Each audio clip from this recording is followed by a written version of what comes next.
చూడండి సాయి పల్లవి గారు ఆ కేక్ తిన్నారు. చూడండి కేక్ జరుగు ఆ కేక్ తిన్నది కేక్ తిన్నదండి సాయి పల్లవి. లక్ష్మి గారు చెప్పండి. ఇలా రండి. మీరు ఇంత అందంగా రెడీ అయ్యారు, అసలు ఏంటి, ఎక్కడికి వెళ్తున్నావు, ఏంటి, ఏ దర్శనానికి, ఇప్పుడు ఎక్కడెక్కడ గుడికి వెళ్ళి వస్తున్నారు? మేమైతే పొద్దున్న లేసామండి, వారదేమో దర్శనం చేసుకున్నాం, కాశీ విశాలాక్షి దర్శనం చేసుకున్నాం, ఇంకా అన్నపూర్ణదేవి దర్శనం చేసుకున్నాం, ఇంకా కృష్ణమూర్తివి, ఇంకా కొన్న నరసింహస్వామి, ఇంకా చాలా అక్కడ ఎక్కడ ఉండొచ్చు ఉండాలి. పూరి జగన్నాథ స్వామి ఆ టెంపుల్ కూడా, పూరి జగన్నాథ స్వామి టెంపుల్ కూడా వెళ్ళాము. ఓం నమస్కారం చాలా వరకు తిరిగాం. ఇంకా మేము వెళ్ళవలసింది ఏంటంటే కాలభైరవ తిరిగాక లాస్ట్లో మేము విశ్వనాథ్ టెంపుల్కి వెళ్తాం. ఎందుకంటే ఎప్పుడు కూడా ఇవన్నీ అయిపోయాక వెళ్తాం. రేపు పొద్దున మళ్ళీ గవలం టెంపుల్ కూడా వెళ్ళొచ్చేస్తాం. ఈ గెటప్ ఎందుకు వేసారు మరి ఇట్లా? కాసారంగా అంటే తెలుసా? కాసారంలో ఒకటి కాదు, చాలా ఉన్నాయి. మన హిందూ సంప్రదాయం సంబంధించింది కాశీకి సంబంధించి కూడా ఇది కాసాయి.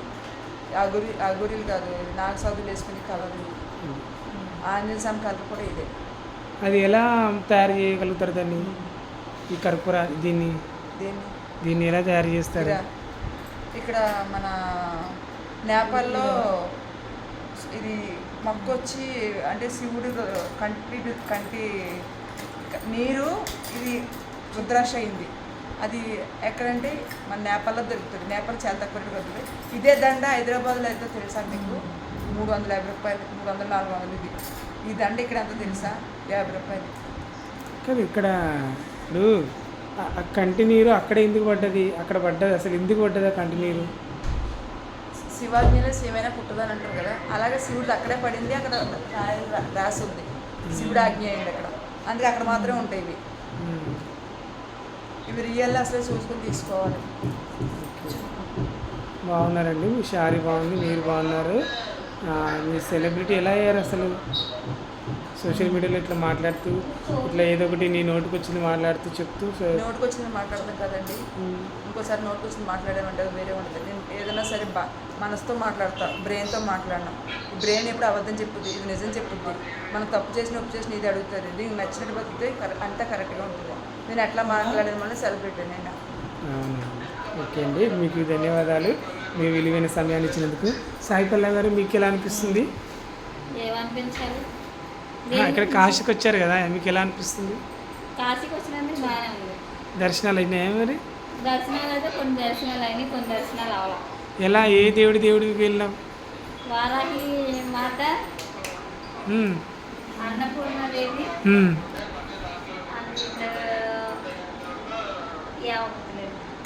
పేర్లు గుర్తులేదు, సారీ, వినాయకుడు స్వామి అండ్ శివయ్య.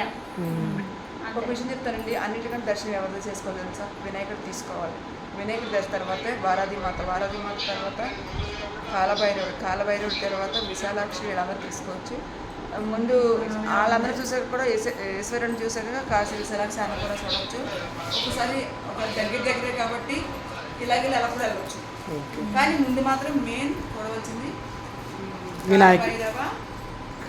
ఎందుకంటే వాళ్ళు ఇక్కడ పరిపాలకులు అనమాట, అంటే వారాది మాత. వీళ్ళిద్దరు దర్శనం చేసుకున్నా కానీ శివుడే వాళ్ళకి వరం ఇచ్చాడు. ఎవరైనా సరే దర్శనం చేసుకునే ముందు మిమ్మల్ని దర్శనం చేసుకోవాలి. ఎవరిని? కాలభైరవుడిని, వారాది వారి దర్శనం చేసి మా దగ్గర రావాలి అన్నారు. అందుకని మేము ముందు ఆయనే దర్శనం చేసుకున్నాం. వారాది అంటే ఎవరు? వినాయకుడా? వారాది మాత. మన గల్లీలోంచి లోపలికి వెళ్ళాను చూడు, ఎన్నింటికంటే. ఆ మాతకి ఎలా వచ్చింది పేరు అసలు? ఆ మాత ఎలా? ఆమె ఆది పరాశక్తిలో ఒక రూపంలో, ఆమె కూడా ఒక రూపం మాట, వారాది మాత. అవునా? 101 దేవత ఉన్నారు కదా, అందులో ఒక రూపం సత్యమైన దేవత. ఫస్ట్ వారాది మాత ఇక్కడే, ఇక్కడ తర్వాత ఎక్కడికైనా కాశీ. శుద్ర పూజలు ఆడ కూడా పెట్టుకుంటారు, మామూలు పెట్టుకుంటారు. ఎవ్రీథింగ్ ఎవరికైనా సల్లం తల్లి. ఆమె ఉగ్ర రూపం తట్టుకోలేము, ఆమె శాంతం కూడా తట్టుకోలేము. అంత ప్రేమ సిగ్గుదంటే చక్కగా ఎప్పుడు అగ్రహం రప్పించదు. ఎన్నో దేవస్థానాలు ఉన్నాయి, కానీ ఈ దేవుడికి చాలా ఉంది. ఎందుకంటే ఈ దేవుడిని ఎప్పుడు కూడా మనం ఫేస్ టు ఫేస్ చూడలేం. ఇప్పుడు శివుడు ఎన్నో ఊర్లో ఉన్నాడు గుళ్ళు, కానీ ఇక్కడ ఏంటి స్పెషల్ అసలు శివుడికి? కైలాసం. దీంట్లో కానాలు చేయట్లే ఏం చేయట్లే అడుగు పెడతమే అది వైబ్రేషన్. అంటే శివుడు ఒకప్పుడు ఇక్కడ జీవించిన స్థలం అది ఇక్కడ జీవించింది, అప్పుడు పురాణంలో. పురాణాల్లో జీవించిందే. ఆయన కాశీ అంటేనే ఆయన అంటే కాశీ. అట్లా అన్నట్టు ఇక్కడ అందుకని ఆయన ఉన్న వల్లనే సకల దేవతలు కూడా ఇక్కడ స్వయంగా వేసారు ప్రతి ఒక్కరికి కూడా గుళ్ళల్లో గుళ్ళో కూడా స్వయంగా స్వయంగా మనం వెళ్ళి తినే నైవేద్యం చూపించేది. స్వయంగా వెలిచిన దేవుళ్ళే. కాశీలో అయితే అంత అద్భుతాలు ఉన్నాయి. అందుకే అందరూ తెలుసా దీనికోసం ప్రాణాలు పోగొట్టుకున్నారు మన హిందూస్. అవునా? ఎట్లా? ఎలా అంటే ముస్లిమ్స్ హిందూస్ గొడవలైనప్పుడు మనం మన టెంపుల్ పదగొట్టేసేసి వాళ్ళే పెట్టుకుంటే మళ్ళీ మనం ఆ గొడవ పెట్టినప్పుడు ఆ కోర్టు కూడా మనకి ఇచ్చింది. కానీ అవన్నీ కుదరదని చెప్పి పెద్ద పెద్ద గొడవ పెట్టి మన వాళ్ళు చాలా మంది చంపేస్తే కొన్ని కోట్ల మందితో చాలా లక్షలకు వచ్చేసి 2 లక్షల నుంచి వేలలోకి వచ్చేసి అప్పుడు ఏం చేయాలి తెలియక బాధపడుతుంటే అప్పుడు అఘోరులు దిగారు, శివుడే దిగాడు ఇక్కడికి నాకు సాధువులు ఒక్కొక్క అఘోరి చేతులతోటి గోళ్ళతోటి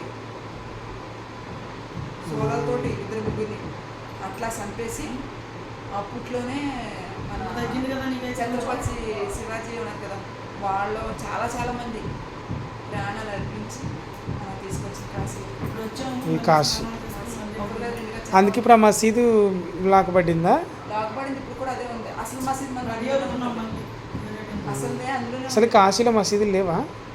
మసీదు పదిస్కులు కూడా మన శివుడే ఉంటాడు. వాళ్ళకి తెలియదు కానీ వాళ్ళు మసీద్ అని నొప్పుతాడు. అందులో కూడా మన శివుడే ఉంటాడు. నేను శివుడు ఇచ్చాను కదా నీకు మసీదు, అది ఆ మసీదు అదే అందులో మన శివుడే ఉన్నాడు. చాలా కదా, ఒకటి కదా 2 చాలా ఉన్నాయి ఇక్కడ. తిరగాలంటే ప్రతి గల్లీకి ఇక్కడైతే 2 గుళ్ళు తిరిగి రావాలి మనం.